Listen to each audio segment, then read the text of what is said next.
Can you tell us more about the Academy's plans in regard to diversity and inclusion? What has the Academy accomplished in the space, and what are some things that are currently being worked on for the future?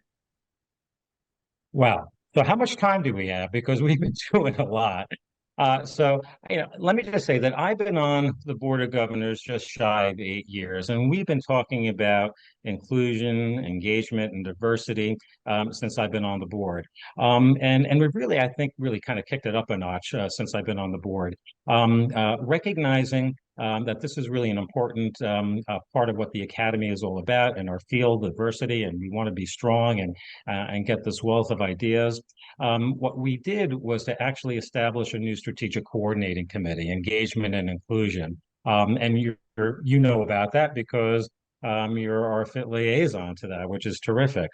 And although we've always been involved with engagement, inclusion, and diversity, we wanted to bring everything under this one roof. So this SEC, this Strategic Coordinating Committee, Engagement, Inclusion, and Engagement, is led by a chair, Carla Watson, who you know, who's doing an absolutely fantastic job. She is a full voting member of the Board of Governors, and we include a lot of other subcommittees and committees that were sort of dispersed throughout the Academy, now under this one umbrella of engagement and inclusion. These include the Diversity and Inclusion Committee, the Membership Committee, the Physiatrists in Training or FIT Council, and our member communities, now more than 40 in number. And the idea of bringing these all together so that we can understand the unique needs and ideas and visions of all of our members, because we want to understand that. And it's that vision of everybody coming together that really helps develop our own vision for the academy. This past spring, the Board of Governors met, as we always do, several times a year, but in the spring, and we talked about our, not reinvigorating, but further developing our PM&R bold vision for the future. You and others have engaged in town halls with us, in member surveys, focus groups, and really getting an idea of the diversity of the field and ideas. And we incorporated all of that into our ever emerging vision for PM&R and PM&R Bold. Um, um, in fact, although I don't think a lot of our members recognize all that we're doing, some other groups actually have recognized the work that we're doing. In fact, we received the Welcoming Environment Organizational Award by the Association Forum. The Association Forum is like the Association of Associations. And we received this award for fostering an inclusive environment for our members. And we were selected to actually participate in another initiative, Equity Matters, 2 years ago. Equity Matters is a joint a joint venture, I should say, by the ACGME and the Council of Medical Specialty Societies, or CMSS, in helping to increase physician workforce diversity and creating clinical and learning environments that are safe, inclusive, and equitable. The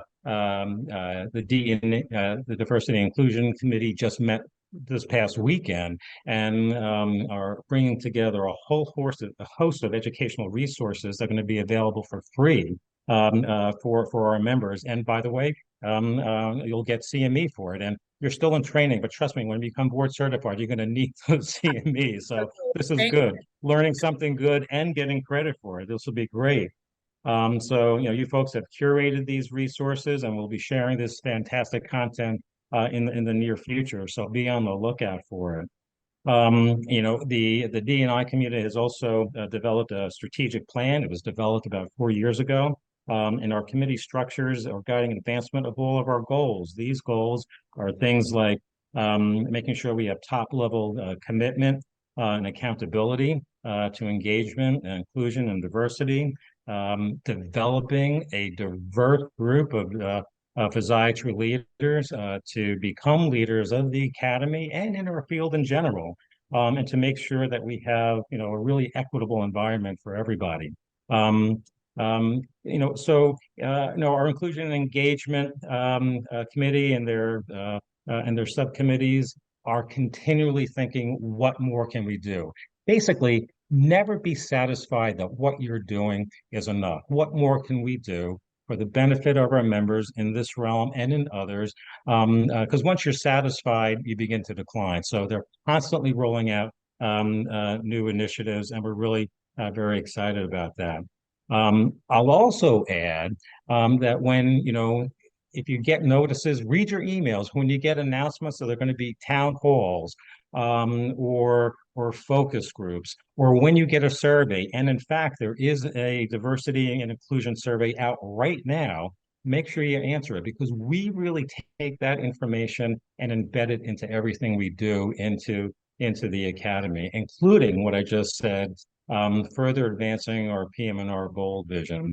Through strength, through numbers comes strength, and we're really looking for that diversity to help us. And I'm glad to say that the Board of Governors is really quite diverse in our representation of folks from around the country in different clinical fields. Not everybody looks like me, thank goodness. So it's I think we're in a good place, and we just want to take it to the next level. So many initiatives, so many resources, and that the Mm. members can really engage in and pull and draw from. So that's awesome.